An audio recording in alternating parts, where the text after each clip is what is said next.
कि हमारे महापुरुषों ने, ऋषि मुनियों ने, तपस्वियों ने और उस देश के बॉर्डर पर सैनिक जो रात दिन माइनस टेम्परेचर डिग्री के अंदर त्याग तपस्या करके अपने प्राणों को न्यौछावर करके हम सब की रक्षा कर रहे हैं, उनको भी मैं इस धार्मिक सभा के अंदर सलूट करता हूँ और प्रणाम करता हूँ, इस मंच के माध्यम से याद करता हूँ। भाइयों, आज भगवान श्री देवनारायण भगवान की जन्मोत्सव जो हम भव्य मनाने जा रहे हैं, भगवान देवनारायण इस धरती के ऊपर सृष्टि रची है तब से लेकर के आज तक, जब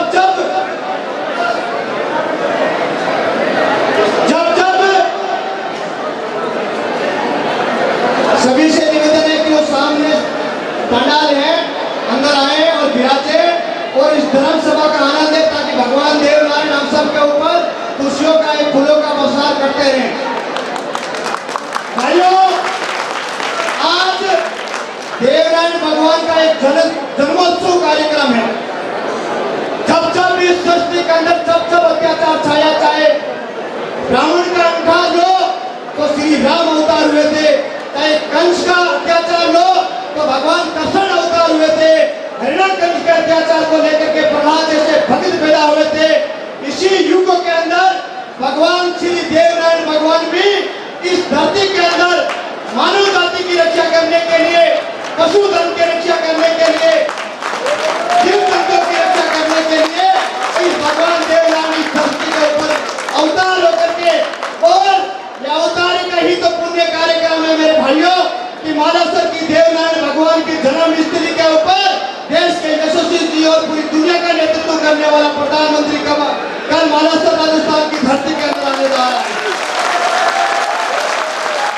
भाइयों, आज का जो धार्मिक कार्यक्रम, जो मान सम्मान, जो भाव प्रेम हमें यहाँ देखने को मिल रहा है, मैं भगवान देवनारायण से प्रार्थना करता हूँ इस कार्यक्रम के मौके के ऊपर कि भगवान यहाँ विराजमान सभी के अंदर खुशहाली, सुख में और इसके ऊपर भरपूर मेहरबानी बनाए रखे। भाइयों, मैं निवेदन कर रहा हूँ, ये जमाना है शिक्षा का। शिक्षा के ऊपर कर्नल बाबा साहब ने कहा था कि सोए रहो जाग जाओ, लेकिन कर्नल साहब का सपना कहीं न कहीं साकार होने जा रहा है कि राजस्थान ही नहीं पूरे देश के अंदर परचम हमारे नौजवान साथी ले ला रहे हैं, और उन नौजवानों में आप भी विराजमान हो। भाइयों, हम सब सोए हुए थे और सोए हुए को जगाने के लिए हमारे 73 भाइयों ने शहीद दिए और हमारे लिए बलिदान हुए, क्योंकि हम सोए मत, अब जाग जाओ। और ये जागने का मौका था, आप लोग जाग चुके हो और ये आने वाला भविष्य आपके हाथों में होगा। दुनिया की ताकत इसे चैलेंज नहीं कर सकती है। यही हम लोग इस देवनारायण की धरती से, इस बेंगलोर की और कर्नाटक की धरती से कह रहे हैं। आज जो हमें यहाँ जो इस मंच के माध्यम से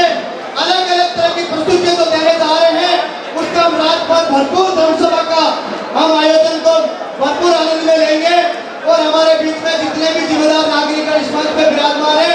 उनको भी मैं सैल्यूट करता हूँ। मैं तो यही कहता हूँ भाइयों, ये आप नौजवानों की आपकी ये उम्र है जागने की, जो वर्तमान में जाग जाएगा भविष्य उनका बेहतरीन होगा, दुनिया की ताकत उसको रोक नहीं पाएगी। आप अपने पैरों पे खड़े होने का समय है, चाहे कितनी परिस्थिति क्यों नहीं आ जाए, कितना भी संकट क्यों नहीं आ जाए, कैसी भी परिस्थिति क्यों नहीं आ जाए, अपने काम चाहे छोटा हो चाहे बड़ा, उस पर अटल और डटे रहना, और आप डटे रहोगे तो सक्षम बनकर के संसार के अंदर सही दिशा आप लोग तय कर पाओगे। आज इस कार्यक्रम के मौके पे मैं आपसे निवेदन करता हूँ कि राजस्थान के अंदर हम सब लोग भाई भाई हैं। मैं लंबे समय से अगले कई वर्षों से ये विचार कर रहा था कि अपनों के लिए मिलने के लिए कहीं कहीं ऐसी जगह के ऊपर चले जो हम सबको आपका दर्शन देने का जो सौभाग्य हमें मिलेगा, और वो मैं आज खुश हूँ इस बात से कि आप सब लोगों ने हमें दर्शन दे करके आज मैं मेरा जीवन को सफलतापूर्वक आगे की ओर लेके जा रहा हूँ। मैं निवेदन कर रहा हूँ कि राजस्थान के अंदर चाहे आप अपने परिवार के साथ में हो, चाहे किसी भी समय किसी भी संकट में मुझे याद कर लेना, कैसी भी परिस्थिति में मैं आपके बीच में हाजिर होने की कोशिश करूंगा, चाहे कितना भी बड़ा संकट क्यों नहीं हो। आज इस धार्मिक सभा के मौके के ऊपर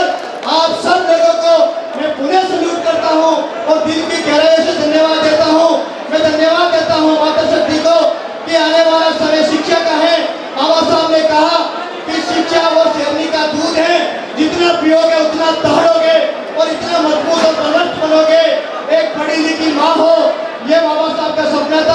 उस सपना को साकार करने के लिए मुझे विश्वास है कि यहाँ के युवा, यहाँ के नौजवान साथी आने वाली पीढ़ी को अपने पैरों पे खड़ा करके और वो दिशा बाबा साहब की आप देने जा रहे हो। इसी आशा के साथ में मंच पे बहुत सारे लोग आए हुए हैं और उनका भी यहाँ भव्य स्वागत होगा। इनके आधार पर मैं पुनः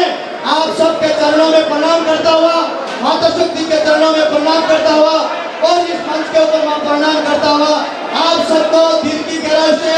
बहुत बहुत धन्यवाद, हार्दिक शुभकामनाएं। और मैं भगवान से प्रार्थना करता हूँ, भगवान इस मेले के अंदर कई गुना खुशहाली बनी रहे